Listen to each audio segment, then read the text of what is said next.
الذي بمكة مباركا وهدى للعالمين فيه آيات بينات مقام إبراهيم ومن دخله كان آمنا ولله على الناس حج البيت من استطاع إليه سبيلا ومن كفر فإن الله غني عن العالمين۔ تمام قسم کی تعریفات وحدہ لا شریک خالق کائنات مالک ارض و سما کے لیے ہے، اور لاکھوں درود و سلام ہو اس ہستی اقدس و مقدس پر جن کا نام نامی اسم گرامی محمد اکرم صلی اللہ علیہ وعلی آلہ واصحابہ وبارک وسلم ہے۔ وہ ذات مقدسہ مبارکہ مطہرہ کہ رب العزت نے جنہیں رحمت کائنات بنا کر بھیجا اور جن کے ذریعے اہل کائنات کی ہدایت کا اور رہنمائی کا بندوبست فرمایا۔ آج کا دن جو ہم گزار رہے ہیں یہ ان ایام مبارکہ میں سے ایک دن ہے جن ایام میں دنیا کے کونے کونے سے مسلمان اکٹھے ہو کر اللہ کے گھر میں حاضری دیتے ہیں اور خدا کے گھر میں حاضری کے بعد اللہ کے احکامات کی تعمیل میں اور حضرت ابراہیم خلیل اللہ علیہ السلام اور حضرت اسماعیل ذبیح اللہ علیہ السلام اور ذبیح اللہ کی والدہ حضرت ہاجرہ علیہ السلام کی سنت پر عمل کرتے ہوئے کعبۃ اللہ کے قرب و جوار میں واقع میدانوں میں گردشیں کرتے پھرتے راتیں گزارتے اور ان اعمال کو ادا کرتے ہیں جنہیں اعمال حج کہا جاتا ہے۔ محمد الرسول اللہ صلی اللہ علیہ وسلم نے ان ایام مبارکہ کو اپنے ساتھیوں، اپنے رفقاء، اپنے تلامذہ، اپنے شاگردان رشید، اپنے اصحاب اور ان کے بعد آنے والے لوگوں کے لیے جو نبی پاک صلی اللہ علیہ وسلم کی امت کے ہونے کا امت میں سے ہونے کا دعویٰ کریں یا آپ سے تعلق اور آپ سے رشتہ مودت کے اور آپ سے رشتہ اطاعت کے مدعی ہوں، ان سے اس بات کا عہد لیا کہ اگر اللہ انہیں استطاعت دے، انہیں توفیق بخشے اور ان کے پاس زاد سفر موجود ہو تو وہ بھی ابراہیم، اسماعیل اور ہاجرہ کی پیروی کرتے ہوئے اسی طرح ان میدانوں کے اندر ان اعمال کو بجا لائیں گے جن اعمال کو ان مقدس اور برگزیدہ ہستیوں نے اللہ کی رضا اور اللہ کی خوشنودی کے لیے جن اعمال کی بجا آوری کی تھی۔ خود محمد الرسول اللہ صلی اللہ علیہ وسلم 1,24,000 یا اس سے کم و بیش ساتھیوں کو لے کر اپنی زندگی کے آخری ایام میں اسی طرح اللہ کے گھر کی زیارت کے لیے انہی ایام میں مدینہ طیبہ سے نکلے، مکہ مکرمہ میں پہنچے اور پھر 8 ذی الحجہ کو، اسی مہینے کی 8 تاریخ کو مکہ مکرمہ سے کعبۃ اللہ کے پڑوس سے احرام باندھ کر میدان منا کی طرف روانہ ہوئے اور پھر وہاں سے عرفات پہنچے، پھر مزدلفہ میں رات گزاری، پھر واپسی پہ منا میں مقیم ہوئے جمرات کو رمی کیا اور اللہ کی بارگاہ میں قربانی پیش کی، پھر واپس کعبۃ اللہ پلٹے، طواف کیا اور صفا اور مروہ کی سعی کی، اور کچھ دن مکہ مکرمہ میں اقامت گزین رہ کر واپس مدینہ طیبہ روانہ ہوئے، اور روانگی سے پیشتر آپ نے کعبۃ اللہ کے جوار میں اور اس سے پہلے عرفات کے میدان میں 2 انتہائی اہم اور تاریخی خطبات ارشاد کیے، اور ساتھ ہی ساتھ اپنی امت کے صاحبان استطاعت لوگوں کو اس بات کی تاکید کی اور تلقین کی کہ جو بھی استطاعت رکھتا ہو، زاد سفر اس کے پاس موجود ہو اور صحت اسے سفر کی اجازت دیتی ہو، اس پر لازم اور واجب ہے کہ زندگی میں کم از کم 1 مرتبہ اسی طرح اللہ کے گھر کی زیارت کے لیے اپنے گھر سے نکلے اور ان میدانوں میں 5-6 دن تک اسی طرح سرگرداں رہے جس طرح میں اللہ کے خاتم النبیین اور سید المرسلین نے باوجود اپنی تمام رفتوں، عظمتوں اور بلندیوں کے ان میدانوں میں اپنے دنوں کو گزارا، اور ارشاد فرمایا خذوا انی مناسککم لعلی لا احج بعد عامی ھذا، اے لوگو اپنے تمام اعمال ان دنوں میں اس طریقے پر ادا کرنا جس طرح میں محمد الرسول اللہ نے ادا کیے ہیں، اور ساتھ ہی اس بات کی طرف بھی اشارہ کر دیا کہ یہ میری زندگی کا آخری عمل ہے، جبکہ آپ نے ارشاد فرمایا لعلی لا احج بعد عامی ھذا، مجھے ایسا معلوم ہوتا ہے کہ اس کے بعد مجھے رب کے گھر میں حاضری کا موقع میسر نہیں آئے گا۔ چنانچہ حضرت محمد الرسول اللہ صلی اللہ علیہ وسلم جب ان اعمال مبارکہ سے فارغ ہوئے تو آسمان سے بھی اس بات کی تائید ہو گئی کہ یہ سفر مبارک حضرت محمد الرسول اللہ صلی اللہ علیہ وسلم کی زندگی کا آخری سفر ہے،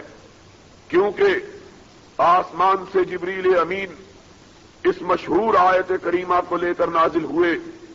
الیوم اکملت لکم دینکم واتممت علیکم نعمتی ورضیت لکم الاسلام دینا، اے لوگوں سن لو، آج کے دن میں نے اپنی نعمتوں کو اور اپنے انعامات کو جو تم پر کیے تھے ان کو اپنی معراج تک پہنچا دیا ہے، میں نے تمہارے دین کو مکمل کر دیا ہے اور تمہارے لیے اسلام کو میں منتخب کر چکا ہوں، وَرَضِيتُ لَكُمُ الْإِسْلَامَ دِينًا، آج کے بعد اسلام ہی کا سکہ چلے گا، اسلام کے سوا اور کسی مذہب اور کسی ازم اور کسی دین اور کسی لائحہ عمل اور کسی ضابطۂ حیات کا سکہ نہیں چل سکتا۔ محمد الرسول اللہ صلی اللہ علیہ وسلم پر اس آیت کے نزول نے بھی اس بات کو واضح کر دیا کہ یہ سفر نبی کائنات علیہ الصلاۃ والسلام کی زندگی مبارک کا آخری سفر ہے، کیونکہ دین مکمل ہو جانے کے بعد اب بظاہر نبی پاک صلی اللہ علیہ وسلم کے اس دنیا میں باقی رہنے کے کوئی آثار نظر نہیں آتے ہیں۔ یہ وہ سفر مبارک ہے جس سفر کو سفر حج کے نام سے یاد کیا جاتا ہے، اور اسلام کی تاریخ میں اسے حجۃ الوداع کے نام سے پکارا جاتا ہے، اس لیے کہ یہ محمد الرسول اللہ صلی اللہ علیہ وسلم کا الوداعی حج تھا۔ اس کے بعد آپ نے حج کے سفر کے لیے روانگی، اور حج کے لیے آپ روانہ نہیں ہوئے بلکہ محمد الرسول اللہ صلی اللہ علیہ وسلم اس کے بعد جس سفر کو اختیار کرتے ہیں وہ سفر ملائے اعلیٰ کے پاس منتقلی کا سفر ہے۔ چنانچہ یہ ایام جو ہم گزار رہے ہیں، یہ ایام وہی حج کے ایام ہیں جس حج کو اللہ رب العزت نے محمد الرسول اللہ صلی اللہ علیہ وسلم کی امت کے تمام صاحبان استطاعت مردوں پر اور عورتوں پر تمام بالغ افراد پر فرض قرار دیا ہے۔ خداوند عالم نے ارشاد کیا ہے وَلِلَّهِ عَلَى النَّاسِ حِجُّ الْبَيْتِ مَنِ اسْتَطَاعَ إِلَيْهِ سَبِيلًا، ہر وہ شخص جس کے پاس بیت اللہ تک پہنچنے کی طاقت اور ہمت موجود ہو، اللہ نے اس پر حج فرض قرار دے دیا ہے۔ ہمت دو طرح کی ہوتی ہے، ایک ہمت مادی ہوتی ہے، ایک ہمت مانوی ہوتی ہے، ایک ہمت مالی ہوتی ہے، دوسری ہمت جسمانی ہوتی ہے۔ معنی یہ ہے کہ ہر وہ شخص جس کے پاس اللہ کے گھر تک پہنچنے کے لیے پیسے موجود ہوں اور اس کا جسم صحیح ہو، سلامت ہو، اور اس کے اندر سفر کی صعوبتوں کو برداشت کرنے کی طاقت موجود ہو، اس پر حج اسی دن فرض ہو جاتا ہے جس دن یہ دونوں چیزیں اس کے پاس اکٹھی ہوتی ہیں۔ مسئلہ یہی ہے کہ جب انسان کے پاس صحت موجود ہو اور اتنے پیسے موجود ہو جائیں جن سے آدمی سفر حج کو اختیار کر سکے، تب اسے حج کے ارادے میں، حج کی نیت میں اور حج کے لیے نکلنے میں تاخیر نہ کرنی چاہیے، بلکہ فوری طور پر اپنے اوپر عائد اس فریضے کی ادائیگی کے لیے اللہ کی بارگاہ میں نکل جانا چاہیے۔ یہ عذر کہ میرے بچے جوان ہیں، میرے کاروبار کو سنبھالنے والا کوئی نہیں ہے، میرے گھر کی نگہداشت کے لیے کوئی موجود نہیں ہے، اس کا نہ قرآن کے اندر ذکر ہے، نہ حدیث مصطفیٰ حضرت محمد الرسول اللہ صلی اللہ علیہ وسلم میں اس کا تذکرہ موجود ہے، بلکہ انسان کو یہ چاہیے کہ وہ اس بات کا عقیدہ رکھے کہ اگر میں اللہ کی راہ میں، اللہ کے راستے میں سفر کے لیے نکل رہا ہوں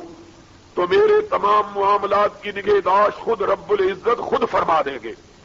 اور جس کے معاملات کی نگہبانی اللہ کے ذمے ہو جائے اس کے معاملات میں کسی قسم کا خلل واقع نہیں ہو سکتا ہے۔ اس بنیاد پر یہ لوگ اچھی طرح یہ بات سمجھ لیں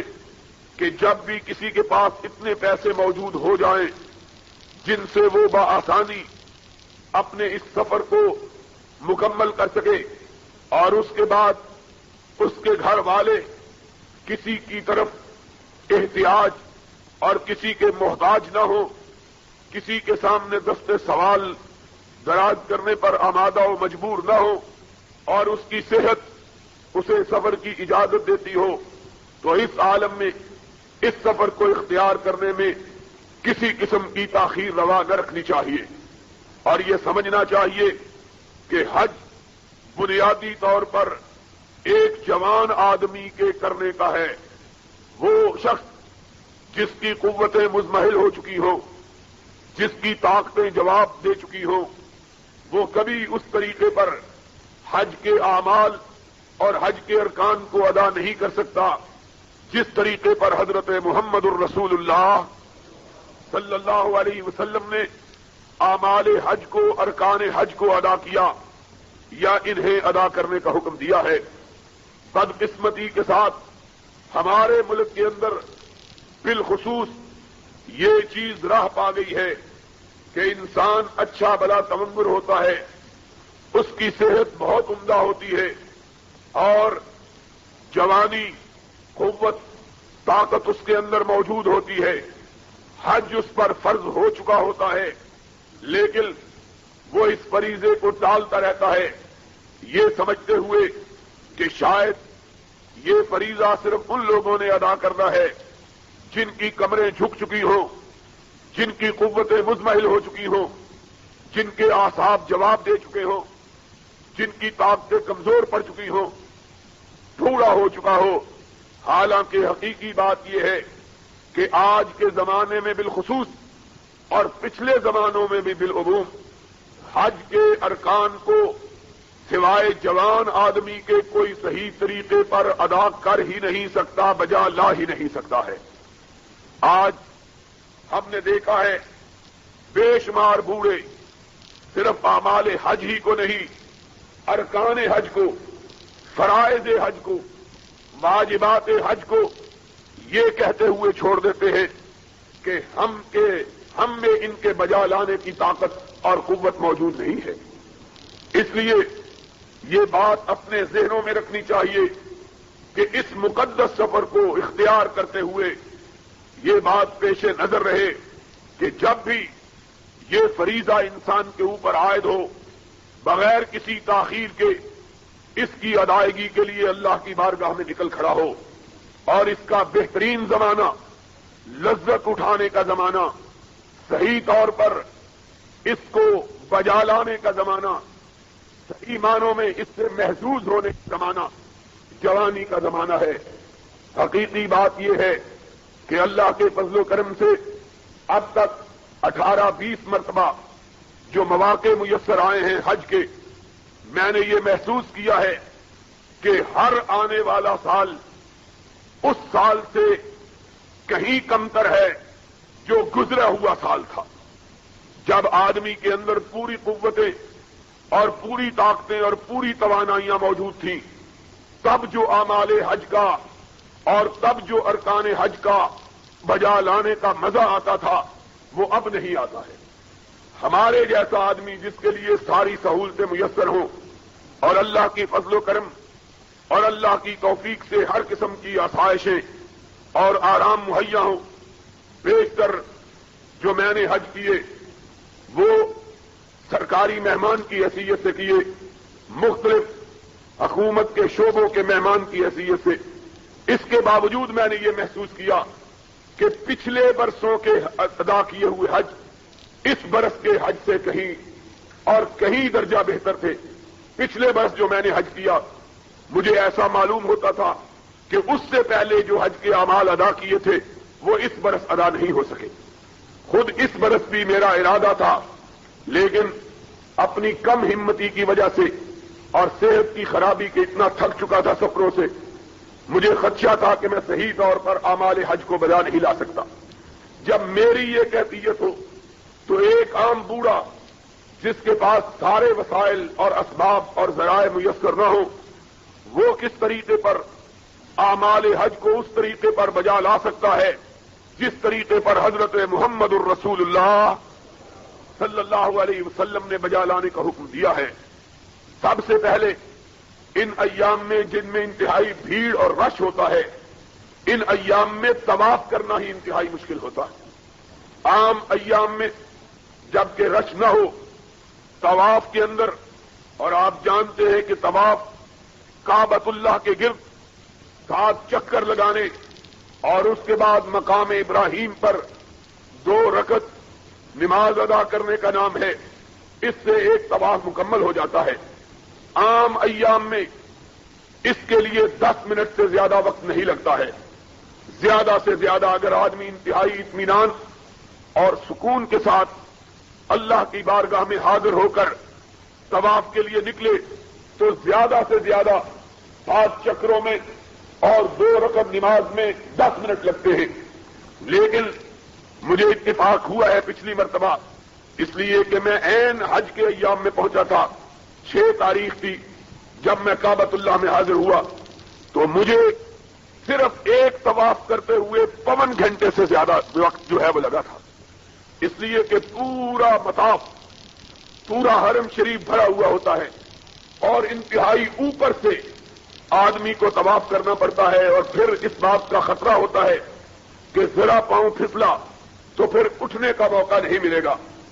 اس طرح یہ سب سے آسان رکن ہے حج کا، جس کے لیے اتنی محنت، اتنی کاوش اور اتنی ہمت کی ضرورت ہوتی ہے کہ جو شخص ایک دفعہ مطاف میں گر جائے پھر اسے دوبارہ اٹھنا میسر نہیں آتا، اس لیے کہ لاکھوں آدمیوں کا چکر چل رہا ہوتا ہے۔ اگر کوئی آدمی کسی کو بچانے کے لیے رکنا بھی چاہے تو رک نہیں سکتا، اس لیے کہ پورا چکر جو چل رہا ہوتا ہے، اگر وہ رک جائے تو وہ بھی پھسلا جائے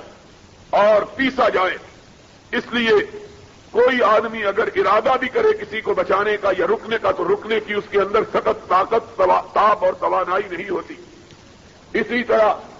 7 چکر جو صفا اور مروہ کے ہوتے ہیں عام ایام میں جبکہ رش اور ہجوم نہیں ہوتا اس پر 1 گھنٹے سے 1.25 گھنٹہ وقت جو ہے وہ لگتا ہے، لیکن رش کے دنوں میں اس پر کم از کم 3 ساڑھے 3 گھنٹے میسر آتے ہیں، ان کے لیے وقت چاہیے۔ اب ظاہری بات ہے کہ ایک بوڑھا شخص اور ایک بوڑھی عورت کس طرح 1 گھنٹے اس بھیڑ کا مقابلہ کر سکتی اور مقابلہ کر سکتا اور کس طرح 3.5 گھنٹے کے اندر یہ چکر مکمل کر سکتا ہے۔ پھر اس کے بعد 8 تاریخ کو جبکہ ساری کائنات ایک ہی میدان کی طرف روانہ ہو رہی ہوتی ہے، ہر حاجی نے اللہ کی بارگاہ میں حاضر ہو کر خشوع و خضوع کے ساتھ اپنے کپڑے اتار کر غسل کر کے 2 سفید چادروں کو پہن کر اللہ کی بارگاہ میں حاضری کے لیے میدان مینا میں پہنچنا ہوتا ہے اور وہاں پورا دن اور پوری رات بسر کرنا ہوتی ہے، اور عمومی طور پر یا انتہائی گرم راتیں ہوتی ہیں یا انتہائی سرد راتیں ہوتی ہیں۔ اب تو کئی برسوں سے انتہائی سخت گرمی چلی آ رہی ہے، لیکن آج سے تقریباً 19 برس پہلے 20 برس پہلے جب میں نے پہلا حج کیا تھا اللہ کے فضل و کرم سے، اس دن انتہائی سردی تھی اور میں یہ دیکھ رہا تھا کہ لوگ بیچارے گاڑیوں کے نیچے اور جو مختلف قسم کے سائے کی چیزیں تھیں ان کے نیچے گھسے ہوئے تھے، اتنی شدید سردی تھی۔ تو یا انتہائی سخت گرمی ہوتی ہے اور آج کل گرمیوں کا زمانہ ہے، یا انتہائی سخت سردی، اور نہ گرمی کے بچاؤ کے لیے کوئی چیز ہوتی ہے نہ سردی کے بچاؤ کے لیے کوئی لمبا چوڑا اہتمام ہوتا ہے۔ خیمے لگے ہوئے ہوتے ہیں، ان کے اندر انسانوں کا ہجوم ہوتا ہے، پھر چلچلاتی ہوئی دھوپ، پھر عرفات کا سفر، پھر ایک ہی میدان میں ننگے سر اللہ کی بارگاہ میں کھڑے ہونا، اللہ کی بارگاہ میں حاضر ہونا، پھر وہاں سے شام ڈھلتے ہی مزدلفہ کے لیے روانہ ہونا کہ مزدلفہ میں کسی شخص کے لیے کوئی خیمہ نہیں ہوتا، رات وہاں گزارنی ہوتی ہے، کسی شخص کے لیے کوئی جائے پناہ نہیں ہوتی، کھلے میدان میں رات گزارنا ہوتی ہے۔ پھر وہاں سے وہ پھٹتے ہی مشعر الحرام پہ اللہ کی یاد کو تازہ کرتے ہوئے دوبارہ مینا میں آنا، قربانی کے لیے تیاری کرنا، پھر بڑے شیطان کو مارنے کے لیے نکلنا، پھر رات وہیں گزارنا، پھر دوسرے دن تینوں شیطانوں کو مارنے کے لیے نکلنا، پھر تیسرے دن تینوں شیطانوں کے لیے مارنے کے لیے نکلنا، راتوں کو وہیں گزارنا، اور انہی ایام میں دوبارہ مکہ مکرمہ میں آنا اور آ کے اللہ کے گھر کا طواف کرنا اور صفا اور مروہ کی سعی کرنا، بال کٹوانا، غسل کرنا، کپڑے بدلنا، یہ عام آدمی کے بس کی بات نہیں ہے۔ یہی وجہ ہے کہ میں نے اپنی آنکھوں سے ان 18-19 برسوں میں یہ دیکھا ہے کہ بے شمار لوگ بہانے ڈھونڈتے ہیں حج کے اعمال سے جی چرانے کے لیے، کہتے ہیں جی مسئلے میں یہ جائز ہے، اس طرح بھی جائز ہے، اور معلم اور مطوف جن کے اوپر حاجیوں کی ذمہ داری ہوتی ہے اور وہ سمجھتے ہیں کہ یہ بہت بڑا بوجھ ہے ہمارے اوپر، وہ ان سے ارکان حج کو چھڑوا دیتے ہیں اور حاجی بھی خوشی خوشی چھوڑ دیتے ہیں، باوجود اس بات کے کہ وہ سمجھتے ہیں کہ ہم اعمال حج چھوڑ رہے ہیں، لیکن بہانہ ڈھونڈتے ہیں۔ کیوں؟ اس لیے کہ خود ان اعمال کے ادا کرنے کے لیے اپنے اندر ہمت، طاقت اور سخت موجود نہیں ہوتی ہے، اس لیے وہ بھی بہانے ڈھونڈتے ہیں کہ چلو اگر کوئی چیز رہ گئی ہے تو رہ گئی ہے۔ 20-20، 30-30 حاجی ایک ایک آدمی کو کہتے ہیں تم ہماری طرف سے کنکریاں مارانا، حالانکہ شریعت کے اندر بغیر کسی انتہائی شدید معذوری کے کسی دوسرے کو کنکری مارنے کے لیے وکیل بنانا درست نہیں ہے۔ 20-20 آدمی ایک آدمی کو کنکریاں دے دیتے ہیں، اس بیچارے سے اپنی کنکریاں نہیں ماری جاتی، وہ اسی طرح پھینک کے چلا آتا ہے اور کہہ دیتا ہے کہ میں مار آیا۔ ایک آدمی اپنی کنکریاں نہیں مار سکتا ہے۔ حقیقی بات یہ ہے، میں نے خود 20 سال کا تجربہ ہے کہ جوان آدمی، باہمت آدمی صرف اپنی کنکریاں بڑی مشکل سے مار سکتا ہے۔ یہ جائے کہ کوئی 20 اور 30 آدمیوں کی کنکریاں پھینکے، کون پھینکتا ہے؟ نتیجہ یہ ہوتا ہے کہ نام ہو جاتا ہے کہ ہم نے حج کیا، لیکن نہ حج کی ادائیگی کا لطف، نہ حج کے اعمال کا مزہ، نہ حج کے ارکان سے بہرہ اندوز، اور نہ وہ سبق حاصل ہوتا ہے جس سبق کے حصول کے لیے اللہ رب العزت نے امت مسلمہ پر اور کائنات کے مومنوں پر اس حج کو واجب اور فرض قرار دیا۔ یہ حج جو اصل بات کہنا چاہتا تھا اس لیے فرض کیا گیا ہے تاکہ مسلمانوں کے اندر جفاکشی کا، ہمت کا، جد و جہد کا، اللہ کی بارگاہ میں قربانی اور ایثار کا، اللہ کی راہ میں وقت کے ضائع کرنے کا، اللہ کی راہ میں مال کے ضائع کرنے کا، اللہ کی راہ میں اپنی جان کو لگانے کا جذبہ پیدا ہو، جہاد کا جذبہ پیدا ہو، صبر کا جذبہ پیدا ہو، اللہ کے احکامات پر انتہائی تلخی میں اور انتہائی سختی میں عمل کرنے کا جذبہ پیدا ہو۔ یہ اصل مطلب ہے حج کے فرض کرنے کا، کہ اللہ رب العزت ایک مومن کو آزماتا ہے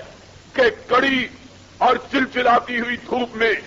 ننگے بدن میری راہ میں نکلو اور کنکریاں مارو، میدانوں میں گھومو اور گرد و غبار میں اپنے آپ کو آلودہ کرو، اپنے سر کے بالوں میں غبار ڈالو، ننگے پاؤں چلو، جوتے ٹوٹ جائیں تب بھی پرواہ نہ کرو، اور ان اعمال کو ان 3 دنوں میں ایک مشینی انسان کی طرح ادا کرو تاکہ تمہارے اندر ہمت، طاقت، قوت، توانائی اور اللہ کی بارگاہ میں ایثار اور قربانی کا جذبہ پیدا ہو۔ اصل حج جو فرض کیا گیا ہے مسلمانوں پر، اس جذبے کو بیدار کرنے کے لیے اور اس جذبے کو زندہ رکھنے کے لیے اور مسلمانوں کو جفاکش قوم بنانے کے لیے، جد و جہد کا عادی بنانے کے لیے اللہ رب العزت نے اور اپنی راہ میں ایثار اور قربانی کے جذبات کو اجاگر کرنے کے لیے اللہ رب العزت نے اس فریضے کو مومنوں پر عائد کیا ہے۔ لیکن اگر انسان اس وقت اللہ کی بارگاہ میں، اللہ کی راہ میں اس فریضے کی ادائیگی کے لیے نکلتا ہے جب انسان کے سارے جذبات مر چکے ہوتے ہیں، جب ساری قوتیں اور طاقتیں ختم ہو چکی ہوتی ہیں، اس انسان نے اس حج سے کیا درس حاصل کرنا، اپنے آپ کو جد و جہد کا کیا عادی بنانا، جذبہ جہاد اپنے اندر کیا بیدار کرنا، اپنے آپ کو مشقتوں اور مصیبتوں کا کس طرح عادی بنانا ہے، اس کے اندر تو کوئی جذبہ ہی باقی نہیں رہا ہوتا، کوئی راکھ ہی نہیں ہوتی جو چنگاری بن سکے۔ اس لیے ماں سوائے ان لوگوں کے جن کے پاس قوت، طاقت اور زیادہ سفر ہی اس وقت آیا ہے جب ان کی عمریں ڈھل چکی ہیں، ان کے ماں سوا میرا ایمانداری سے یہ نقطہ نظر ہے کہ وہ لوگ جو جان بوجھ کر حج کو مؤخر کرتے ہیں باوجود اس بات کے کہ اللہ نے ان کو طاقت اور توانائی بخشی ہوئی ہوتی ہے، ان کو مال اور دولت دیا ہوا ہوتا ہے،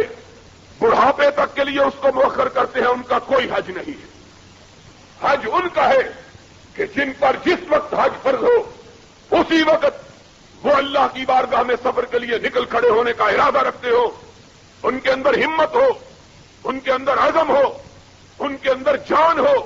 کہ ہم اللہ کی بارگاہ میں اپنی ہر قسم کی قربانی دینے کے لیے تیار ہیں۔ آدمی وقت کو ٹالتا رہے اور کہے میں بوڑھا ہو جاؤں گا، اور کون جانتا ہے کہ اس پر بڑھاپا آنا بھی ہے کہ نہیں آنا ہے؟ کس کو معلوم ہے کہ اس نے کل تک زندہ رہنا بھی ہے کہ نہیں رہنا ہے؟ اور میرے آقا مولا حضرت محمد الرسول اللہ صلی اللہ علیہ وسلم نے ارشاد فرمایا ہے، اللہ نے جس پر حج فرض کیا اور اس نے فرضیت کے باوجود حج کو ادا نہیں کیا، آپ کا ارشاد گرامی ہے، آپ نے فرمایا اللہ کو کوئی پرواہ نہیں، وہ یہودی ہو کے مر جائے یا ہو جاتا ہے، اس دن اس کے اوپر حج فرض ہو جاتا ہے، اسی دن سے اس کو حج کا ارادہ کر لینا چاہیے، حج کی نیت مان لینا چاہیے۔ پھر یہ سوال پیدا ہوتا ہے کہ ہمارے جیسے غریب ملک کے اندر حکومتوں نے مختلف پابندیاں عائد کر رکھی ہیں، ہر شخص جب چاہے سفر نہیں کر سکتا، حج کے لیے روانہ نہیں ہو سکتا، بلکہ اس کے لیے قرعہ اندازی ہوتی ہے، درخواستیں دینا پڑتی ہے، حکومتوں سے اجازت لینا پڑتی ہے۔ تو میں نے پچھلی دفعہ بھی یہ مسئلہ بتلایا تھا اس طرح اگر کوئی شخص حج کا ارادہ کر کے اپنی طرف سے کمر ہمت باندھ لیتا اور روانگی کا عزم کر لیتا ہے، پھر حکومت کی طرف سے اگر اسے اجازت نہیں ملتی، وہ اللہ کے ہاں بری ہے۔ اگر اسی دوران اس کی موت آ جاتی ہے اور اس نے اپنی طرف سے کوئی کوتاہی نہیں کی، تو قیامت کے دن اللہ اسے حاجیوں کی صف میں اٹھائے گا، اس کو حج کا ثواب حاصل ہو جائے گا۔ لیکن اگر کسی نے ارادہ ہی نہیں کی، اور دوسرا مسئلہ یہ ہے، محمد الرسول اللہ صلی اللہ علیہ وسلم نے ارشاد فرمایا ہے، اگر حج کے دوران کوئی مر جاتا ہے، احرام باندھا ہوا ہے، سفر کے لیے روانہ ہوا ہے، لیکن موت آ جاتی ہے، فرمایا یہ خوش نصیب وہ خوش نصیب ہے کہ ساری دنیا قیامت کے دن ننگی اٹھائی جائے گی اور یہ حج کی چادروں میں اٹھایا جائے گا، لبیک کہتا ہوا اپنے رب کی بارگاہ میں حاضر ہوگا، لوگ دور سے پہچان لیں گے یہ وہ۔ السلام علیکم ورحمۃ اللہ وبرکاتہ۔ تمام جید علماء اہل حدیث کی تقریروں کا واحد چینل دعوت قرآن و حدیث، دعوت قرآن و حدیث۔ السلام علیکم ورحمۃ اللہ وبرکاتہ۔ کے لیے روانہ ہوا ہے لیکن موت آ جاتی ہے، فرمایا یہ خوش نصیب وہ خوش نصیب ہے کہ ساری دنیا قیامت کے دن ننگی اٹھائی جائے گی اور یہ حج کی چادروں میں اٹھایا جائے گا، لبیک کہتا ہوا اپنے رب کی بارگاہ میں حاضر ہوگا، لوگ دور سے پہچان لیں گے یہ وہ خوش نصیب ہے جو حج کے سفر پر اللہ کے گھر کی زیارت کے لیے روانہ ہوا تھا اور اس کو موت آ گئی، اللہ نے اس کا بدلہ اس کو یہ دیا کہ آج اس کو حج کے کپڑوں میں اس کو محشور کیا اور اس کو زندہ کیا ہے۔ یہ سفر کتنا مبارک سفر ہے، اور لوگوں اس سفر میں محمد الرسول اللہ صلی اللہ علیہ وسلم نے اس سفر کی برکتوں کو کس طرح بیان کیا، فرمایا اللہ رب العزت کی بارگاہ میں جو شخص نیک نیتی کے ساتھ، ایمانداری کے ساتھ، صرف حج کی نیت سے اور کسی ارادے سے نہیں، سمگلنگ کے ارادے سے نہیں، اپنی بیٹی کے جہیز بنانے کی نیت سے نہیں، مال کمانے کی نیت سے نہیں، کوئی اور فریب کاری کے لیے نہیں، دنیا کی نمود اور نمائش کے لیے نہیں، دنیا کے اندر ریاکاری کے لیے نہیں کہ لوگ مجھ کو حاجی کہیں، صرف اللہ کی رضا کے لیے سفر حج اختیار کیا اور اس طریقے پر اعمال حج بجا لایا جس طریقے پر حضرت محمد الرسول اللہ صلی اللہ علیہ وسلم بجا لائے تھے، یا جس طریقے پر آپ نے حج کرنے کا ارشاد کیا تھا۔ نبی کائنات نے ارشاد فرمایا اگر کسی نے اس طرح حج مبرور ادا کیا، اللہ رب العزت نے اس کو جسم کو گناہوں سے اس طرح پاک کر دیا کہ اس کے جسم پر گناہ کا ایک داغ بھی باقی نہیں رہتا، اور وہ اس طرح ہو جاتا ہے جس طرح ماں کے پیٹ سے آج ہی پیدا ہوا ہے، کوئی گناہ اس کا باقی نہیں رہتا۔ پھر اس کو یہ سعادت میسر ہوتی ہے کہ وہ اس مقام پر، وہ مقام جسے محمد الرسول اللہ صلی اللہ علیہ وسلم نے کائنات کا سب سے اعلیٰ اور دنیا کا سب سے عرفہ مقام کرا دیا ہے، کعبۃ اللہ، کعبے کا صحن، باب عالی اور حجر اسود کی درمیان کی جگہ جسے چمٹنے کی جگہ کہا جاتا ہے، ملتزم محمد الرسول اللہ صلی اللہ علیہ وسلم نے فرمایا جو آدمی پاک صاف ہو کر ملتزم سے چمٹ کر اپنے رب کی بارگاہ میں اپنی جھولی پھیلا کر اپنے رب سے کوئی سوال کرتا ہے، میرے آقا نے ارشاد فرمایا اس کی زبان سے دعا بعد میں نکلتی ہے، عرش والا اسے پہلے پورا فرما دیتا ہے۔ کیوں؟ اس لیے کہ بندے کی دعا کے درمیان اور اللہ کی طرف سے قبولیت کے درمیان اگر کوئی چیز حائل ہوتی ہے تو بندے کے گناہ حائل ہوتے ہیں۔ جب آدمی گناہوں سے پاک ہو جائے پھر رب کے درمیان اور بندے کی دعا کے درمیان کوئی پردہ نہیں رہتا ہے، ادھر بندے کے منہ سے نکلتی ہے بات، ادھر رب ذوالجلال اسے قبول فرما لیتے ہیں۔ لوگوں، اللہ رب العزت نے یہ سعادت اور یہ برکت اور یہ نصیبہ اور یہ قسمت صرف مومنوں کے لیے رکھی ہے کہ آئیں اور اپنی زندگی کے عمر بھر کے گناہوں کو اللہ کی بارگاہ میں حاضری دے کر دھو دیں اور اس طرح صاف پاک طاہر پوتر مطہر ہو جائیں، گویا کہ ان سے زندگی میں کبھی کوئی گناہ سرزد نہیں ہوا ہے. لیکن یہ اس شخص کو سعادت نصیب ہوتی ہے جس نے حج کا سفر پاک پیسے سے کیا ہو, کسی کا اس سفر میں جی نہ دکھایا ہو, کسی کو دکھ نہ دیا ہو, کسی کو برا بلا نہ کہا ہو, کسی کی غیبت اور چغلی نہ کھائی ہو, کسی کے اوپر چھینٹے نہ پھینکے ہو, کسی کو گالی گلوچ نہ دی ہو. لا رفثا لا فسوقا ولا جدال فی الحج. اپنی نظروں کو آوارگی سے بچایا ہو, اپنے جسموں کو گناہوں کی آلودگی سے محفوظ رکھا ہو, اپنی زبانوں کو کینچی کی طرح چلنے سے بچایا ہو, غیبت سے جھوٹ سے بچایا ہو, اپنے جسم کو اپنے دل کو پاک رکھا ہو. اللہ اس کو اس طرح پاک کر دیتا ہے جس طرح ماں کے پیٹ سے آج ہی پیدا ہوا ہے. یہ سفر پھر انسان کو مختلف قسم کے درس, انسان کے لیے مختلف قسم کی موعظتیں, انسان کے لیے مختلف قسم کے سبق لے کے آتا ہے. اس سے انسان سیکھتا ہے اللہ کی راہ میں جدوجہد کس طرح کرنی ہے, اللہ کی راہ میں جہاد کے لیے مال جان کی قربانی کس طرح دینی ہے, اپنے گھر والوں سے کس طرح کنارہ کشی اختیار کرنی ہے, اپنے کاروبار کو اللہ کے لیے کس طرح ترک کرنا ہے. اس سے اندر جذبہ پیدا ہوتا ہے. اور یاد رکھو وہی قومیں زندہ رہتی ہیں جن کے اندر جذبہ جہاد موجود ہو, اور جن قوموں کے اندر جہاد کا جذبہ موجود نہیں رہتا وہ قومیں زندہ ہونے کے باوجود مردہ ہوتی ہیں. دنیا کی کوئی طاقت ان قوموں کو نہ زندہ رکھ سکتی ہے نہ زندہ کہہ سکتی ہے. زندہ آج ہماری مسلمان قومیں زندگی کے باوجود زندگی سے محروم ہیں. کیوں؟ اس لیے کہ عربی ہو یا اجمی, ایرانی ہو یا رومی, پورانی ہو یا ترکی, ان کے اندر ہر چیز موجود ہے. اگر موجود نہیں ہے تو جذبہ جہاد موجود نہیں. اس وجہ سے آج ساری کائنات کے اندر سب سے ذلیل قومیں اگر کوئی ہے تو مسلمانوں کی قومیں ہیں. یہ امر واقعہ ہے. ابھی آپ جانتے ہیں میں یورپ اور امریکہ کے سفر سے واپس آیا ہوں. خدا کی قسم ہے وہاں ہر روز جب اخبارات اٹھاتے, ریڈیو سنتے یا ٹی وی کی خبریں سنتے تھے تو جی جلتا تھا, محسوس ہوتا تھا کہ ہم غلام ہیں اور یہ کافر قومیں آزاد قومیں. اس لیے کوئی دن ایسا نہیں گزرتا جب یہ خبر نہ آتی ہو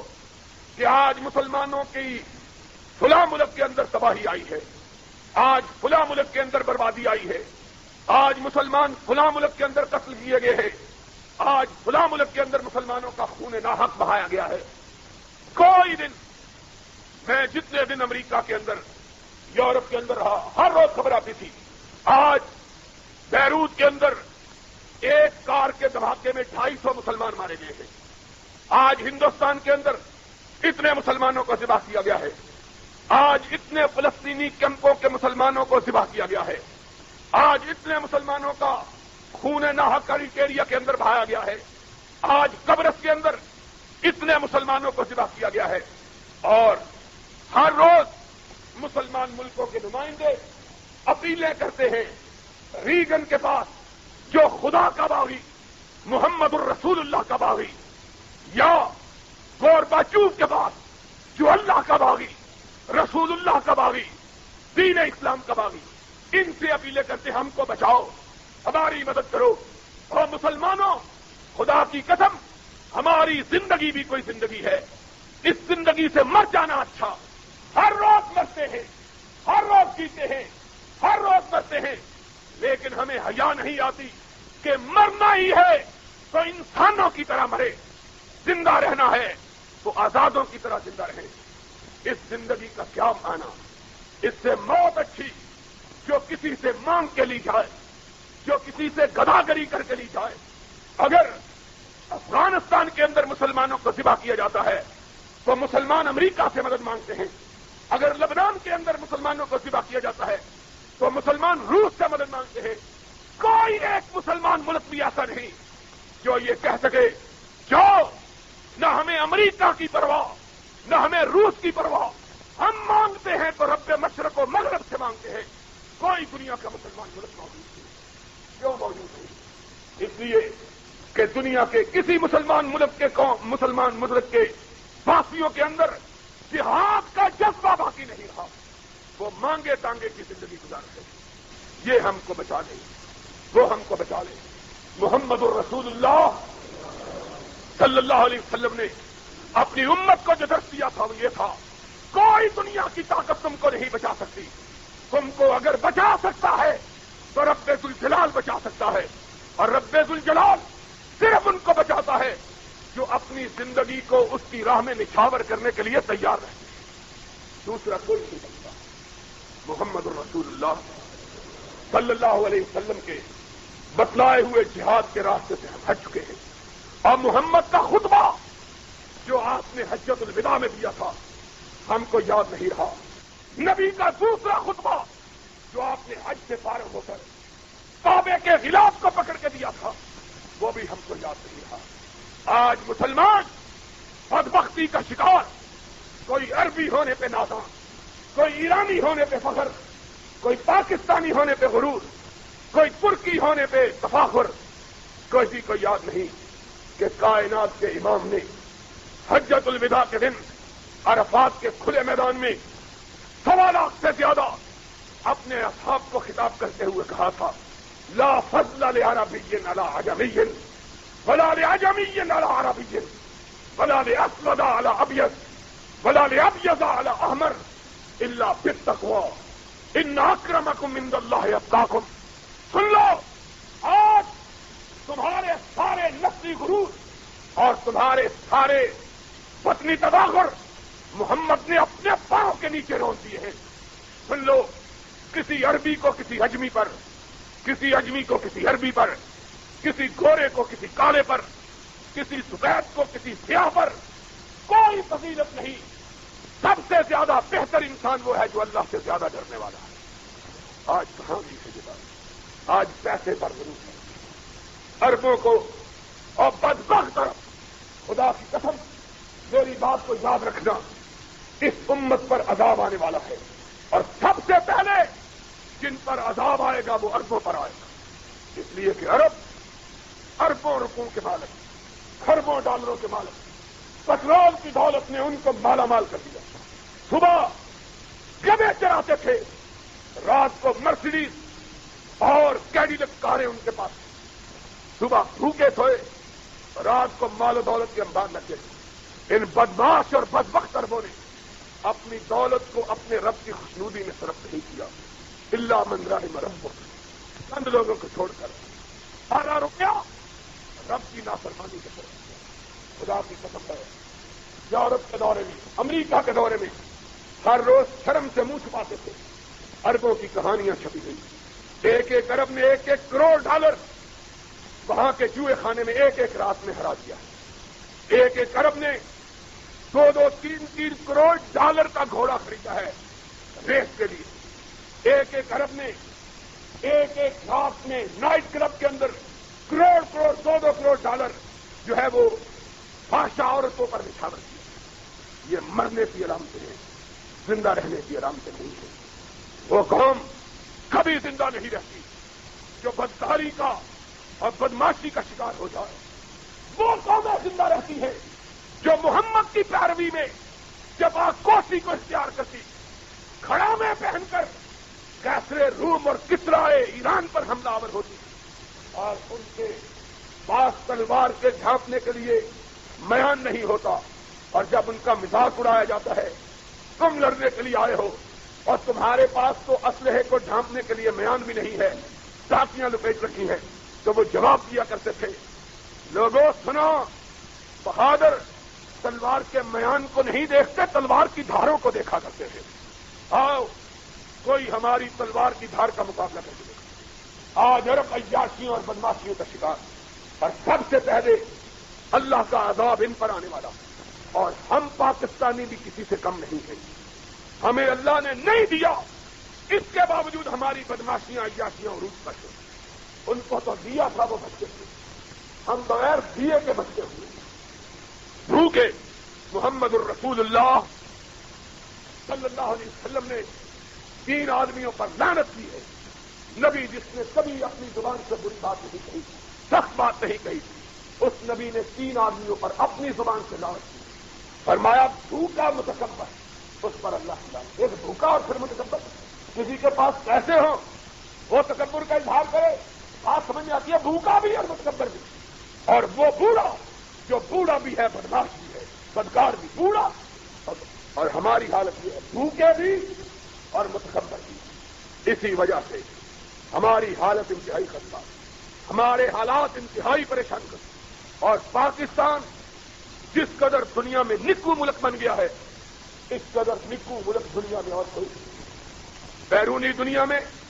اسے امریکہ کا گداگر کہتے ہیں لوگ, کہ یہ امریکہ کے اشارے ابرو پہ جی رہا ہے. اور ضیاء الحق ان بے شرموں کا قائد, سارے بے غیرتوں کا رہنما. ضیاء الحق عمرے کے لیے جا رہا ہے, حج کے لیے جا رہا ہے. بالکل اس بات کا احساس نہیں ہے کہ امت کہاں جا رہی ہے. ہر روز ملک کے اندر دھماکے ہو رہے ہیں, ملک کا امن و امان درہم برہم ہو چکا ہے, ملک کی فضا زہر آلود ہو چکی ہے. ہر بات کہتا ہے قوم کو, نہ کبھی روسی خطرے کے مقابلے میں, نہ کبھی ہندو خطرے کے مقابلے میں کبھی جہاد کی تیاری کے لیے نہیں کہتا. کیوں؟ اس لیے کہ خود بزدلوں کا سردار سمجھتا ہے اگر قوم کے اندر جذبہ جہاد پیدا ہو گیا, سب سے پہلے قوم اگر مجاہد بن کر نکلے گی, اگر کسی کا گلا پکڑے گی تو میرا پکڑے گی. اور اس بدبخت کی بے ایمانی کو دیکھو, ملاؤں کو, سرکاری ملاؤں کو اس بات پہ لگایا ہوا. اور ہم پاکستان میں رہتے ہیں, ہم کو معلوم نہیں لوگ کس طرح ہمارا مساف بناتے ہیں. ہر روز خدا کی قسم ہے یورپ اور امریکہ کے اخباروں میں کارٹون بنے ہوئے کہ ضیاء الحق 9 سال سے حکمران رہے, اور 8 برس تک کس طرح حکمران رہا کہ کوئی کام اگر کرنا چاہے تو اس کو کوئی ٹوکنے اور روکنے والا موجود. ماشاءاللہ کوئی حکومت نہیں تھی, صرف یہ تھا. اور ساتھ بلا شرکت غیر حکمران رہا. اسلام کی الگ نافذ نہیں, اسلام کی الگ بھی نافذ. جب بدبخت دوسروں کو پارٹنر بناتا ہے, ملاؤں کو کہتا ہے ان سے مطالبہ کرو, شریعت نافذ کرو. ہم نے یہ سنا تھا کہ اقتدار سے محروم مطالبہ کرتے ہیں. یہ اقتدار پہ بیٹھ کے کیا مطالبہ کرو؟ اس سے زیادہ بے ایمانی کوئی ہو سکتی ہے؟ خود صدر ہے, 8 سال بلا شرکت غیر حکمران رہا, اور آج بھی اس کی حکومت ہے. اور لوگوں کو بیوقوف بنانے کے لیے, ملاؤں کو پاگل بنانے کے لیے اپنے حق میں استعمال کرنے کے لیے کہتا ہے مطالبہ کرو حکومت سے, شریعت نافذ کرو. اور تو خود حکمران ہے, مطالبے کی کیا ضرورت ہے؟ تو اگر کرنا چاہتا 8 سال تو کر چکا ہوتا. آج بھی اگر کرنا چاہے تو کوئی تیرا ہاتھ پکڑنے والا موجود ہے. لیکن مولوی ہیں بیوقوف بنے ہوئے, جس اللہ کے گنبد میں رہنے والے, اور مولوی کچھ بیوقوف بنے ہوئے, کچھ حکومت کے اشاروں پر لوگوں کو بیوقوف بنانے پر تلے ہوئے. بے ایمان, بدنیت, یہ ان کی نیتوں میں سے. اور لوگ مذاق اڑا رہے ہیں, کوئی جہاد کا حصہ نہیں. خدا کی قسم ہے مجھے ڈر ہے, یہ آئے دن کے راجیو گاندھی کے دورے روس سے یہ بلا مقصد ہے. آج یہ خبریں منظر عام پہ آ چکی ہیں کہ اندرا گاندھی نے سن 84 میں پاکستان پر حملے کا ارادہ کر دیا. اگر عرش والا نہ بچاتا, ان بگھوڑوں کے اندر ملک کو بچانے کی ہمت اور طاقت موجود ہے. اور جو ملک کے امن و امان کو نہیں بچا سکتے, انہوں نے ملک کو کیا بچا سکتا؟ اللہ نے کہا. اب پھر وہی منصوبے بن رہے ہیں, اور یہ خواب خرگوش میں مزے لے رہے ہیں. اور کالو کوال کو یہاں چھوڑ دیا, خود حج کے لیے چلا گیا. اور حالت یہ ہے بزدلوں کی, خود جلسے کا اعلان کیا, خود 14 تاریخ کے جلسے کا خود اعلان کیا. ہم نے تو نہیں کہا تھا کہ اعلان کرو, ہم تو یہاں ہی نہیں تھے. خود اعلان کیا. مخالفوں نے اعلان کیا, بیوی بلی کی طرح بھاگ گیا. اگر مرد کا بیٹا ہے تو مقابلہ کر, اگر مقابلہ نہیں کرنا تھا تو کنگا کیوں لیا؟ شرم نہیں آتی ہے؟ اس طرح حکومت نے اپنے آپ کو بے آبرو اور رسوا کیا ہے کہ اس کی مثال پوری دنیا کی تاریخ میں نہیں. حکمران خود فیصلہ کرتے ہیں جلسہ کرنے کا, اور پھر خود ہی اس فیصلے کو واپس لے لیتے ہیں, حیا بھی نہیں آتی. اور پھر جو کچھ کل ہوا ہے گولی چلی ہے، لاٹیاں برسی ہیں، آنسو گاس پھینکے گئے ہیں، 4-6 آدمی مر گئے ہیں. میں پوچھتا ہوں کہ یہ گناہ کس کے سر پر ہے؟ بتلاؤ. قیامت کے دن اس کا کون جواب دے؟ محمد الرسول اللہ صلی اللہ علیہ وسلم نے دوسری بات جو کہی تھی خطبہ حجۃ الوداع کے بعد کعبے کے خلاف کو پکڑ کر آپ نے ارشاد فرمایا تھا، اے کعبہ تو بڑا مقدس، تیری عزت اللہ کی نظر میں بہت بڑی. دنیا کے اندر کعبے سے زیادہ مقدس مقام کوئی دوسرا موجود نہیں، کوئی دوسرا مقام کعبے سے مقدس نہیں. محمد الرسول اللہ کہنے والا کون ہے؟ ناطق وحی، ما ینطق عن الہوی ان هو الا وحی، وہ جو اپنی مرضی سے نہیں بولتا، اس وقت بولتا ہے جب اللہ بولنے کا حکم دیتا ہے. اس محمد الرسول اللہ صلی اللہ علیہ وسلم نے کعبے کے خلاف کو پکڑ کر کہا تھا، اے کعبہ تو بڑا مقدس، تیری بڑی بڑائی. لیکن میں کبریا کی بڑائی کی قسم کھا کے کہتا ہوں، ایک مومن کا خون تجھ سے بھی زیادہ مقدس ہے. ایک مومن کا خون کعبے سے بھی. آج کہاں ہے مومن کے خون کی نگرانی؟ حکومتیں امن و امان قائم کرنے سے عاری ہو چکی ہے. ہر روز مسلمان مر رہے ہیں، ہر روز مومنوں کا خون بہایا جا رہا ہے، کوئی پوچھنے والا نہیں. ایسے عالم میں آدمی کہے تو کیا کہے، پیٹوں دل کو کہ روؤں جگر کو میں، مقدور ہو تو ساتھ رکھوں نوح اگر کو میں. تو میں یہ کہہ رہا تھا، یاد رکھو لوگوں، حج کا سبق یہ ہے کہ وہ قوم زندہ رہتی ہے جس کے اندر اللہ کی راہ میں کٹنے کا، مٹنے کا، لٹنے کا، پٹنے کا جذبہ موجود ہو. اور جس قوم کے اندر یہ جذبہ پیدا ہو جائے دنیا کی کوئی طاقت اسے مٹا، اور جس کے اندر یہ جذبہ نہ ہو سارے سہارے پورے کر لے پھر دنیا کی کوئی طاقت اسے مٹنے سے بچا. وآخر دعوانا الحمدللہ. آپ معمول مجھے سفر میں کچھ زیادہ ہی تاخیر ہو گئی. اس کی وجہ یہ تھی کہ سفر خاصا لمبا تھا. پہلے تقریباً 1.5 ہفتہ میں سعودی عرب میں رہا، اس کے بعد عراق میں، پھر مصر میں، پھر انگلینڈ میں، اور اس کے بعد امریکہ کی مختلف ریاستوں میں تقریریں تھیں. اللہ کا فضل و کرم کہ اس وقت اہل حق کی وہ آواز جس سے کبھی بر صغیر کے، ہند و پاکستان کے چند شہر اور چند بستیاں ہی آشنا تھیں، آج اللہ کے فضل و کرم سے یہ آواز دنیا کے کونے کونے تک پھیل چکی ہے. اس دفعہ امریکہ کی جماعت اہل حدیث کی طرف سے مجھے مختلف امریکی ریاستوں میں تقریر کی دعوت تھی. چنانچہ وہاں انتہائی مختصر وقت ہونے کے باوجود تقریباً 13 شہروں کے اندر میری تقاریر ہوئی اللہ کے فضل و کرم سے. مشیگن، ڈیٹرائٹ میں خطبہ جمعہ ہوا جس میں 2000 کے قریب لوگ شامل ہوئے. اسی طرح نیو جرسی میں، نیو یارک میں، سراکیوس میں، ڈینور میں اور فورٹ کالن میں، ایسٹ لانسنگ میں، کولوراڈو میں اور مختلف شہروں میں مختلف خطابات ہوئے. اللہ کا فضل و کرم ہے کہ دنیا بھر میں اس بات کو محسوس کیا جا رہا ہے کہ اگر کائنات میں کوئی صحیح دعوت موجود ہے تو وہ صرف وہی دعوت ہے جو محمد الرسول اللہ صلی اللہ علیہ وسلم اپنے اصحاب کرام کو دے کے گئے تھے. اور وہ دعوت مبنی تھی صرف 2 چیزوں پر، ایک اللہ کی کتاب اور دوسرے محمد الرسول اللہ صلی اللہ علیہ وسلم کی سنت. تیسری کسی چیز کی دعوت نبی پاک صلی اللہ علیہ وسلم نے نہیں دی، اور نہ ہی اسلام کے انتہائی زرین دور میں کسی تیسری چیز کا نام سننے میں آیا. وہ 2 چیزیں اللہ کی کتاب اور سنت رسول علیہ الصلوۃ والسلام، ان کے اندر نہ کوئی اضافہ تھا نہ کوئی کمی. ساری دنیا کے مسلمانوں کا اس بات پہ اتفاق اور اجماع ہے کہ بہترین دور حضرت محمد الرسول اللہ صلی اللہ علیہ وسلم کا دور، اور آپ کے بعد صدیق اکبر، فاروق اعظم، عثمان ذی النورین، علی المرتضی رضوان اللہ علیہم اجمعین، ان کا دور تھا، اور ان کے بعد آپ کے تابعین کا دور تھا. اور کوئی مسلمان چاہے وہ کسی گروہ، کسی جماعت،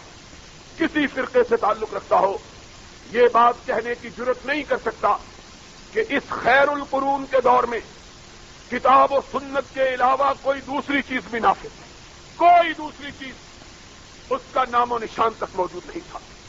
افسوس کی بات یہ ہے کہ آج جبکہ یہ دعوت ساری دنیا کو اپنی لپیٹ میں لے چکی ہے، جہاں الحاد، بے دینی، فساد، بے راہ روی، فسق اور فجور اپنی انتہا پر ہے، یہ بات بھی ماننا پڑے گی کہ وہاں اللہ کے چند نیک بندے بھی موجود ہیں جو اسلام کے انہی اصولوں پر کار فرما ہے جو محمد الرسول اللہ صلی اللہ علیہ وسلم نے عطا کیے. میں آپ کو یہ بات سنا کر آپ کی معلومات میں اضافہ کرنا چاہتا ہوں کہ دنیا کے اندر بڑے بدکار اور بڑے فاجر و فاسق ملک ہیں، لیکن حقیقی بات یہ ہے کہ جس قدر فسق و فجور امریکہ کے اندر ہے، کوئی پاکستان کے اندر بیٹھ کر سوچنے والا اس فسق و فجور کا تصور بھی نہیں کرتا. انتہا. لیکن امریکہ کے اندر ہی کتاب و سنت کی دعوت کس طرح پھیلی ہے، اور نوجوان طبقہ اس طرح کتاب و سنت کی طرف لپتا ہوا آیا ہے کہ خدا کی قسم ہے، اگر کہیں اسلام کی سچی تصویر دیکھنے میں آئی ہے تو امریکہ کی ان بستیوں میں دیکھنے آئی ہے جہاں مسلمان کتاب و سنت کا جھنڈا اٹھائے ہوئے. میں نے دیکھا ہے امریکہ کے ان شہروں میں مسلمان طالب علم یا کالے مسلمان یا گورے مسلمان جو کتاب و سنت سے فدائی اور شیدائی ہیں، وہ عشاء کی نماز پڑھنے کے بعد اپنے کاموں کے لیے چلے جاتے ہیں. کاموں سے فارغ ہو کر اپنے گھروں میں نہیں جاتے بلکہ واپس مسجدوں میں آ جاتے ہیں اور بقیہ حصہ رات کا مسجد میں گزارتے ہیں، سوتے ہیں مسجد میں، صبح کی نماز وہی ادا کرتے ہیں. میں نے پوچھا کہ تم اپنے گھروں میں کیوں نہیں جا کے سوتے، مسجد میں کیوں سوتے ہو؟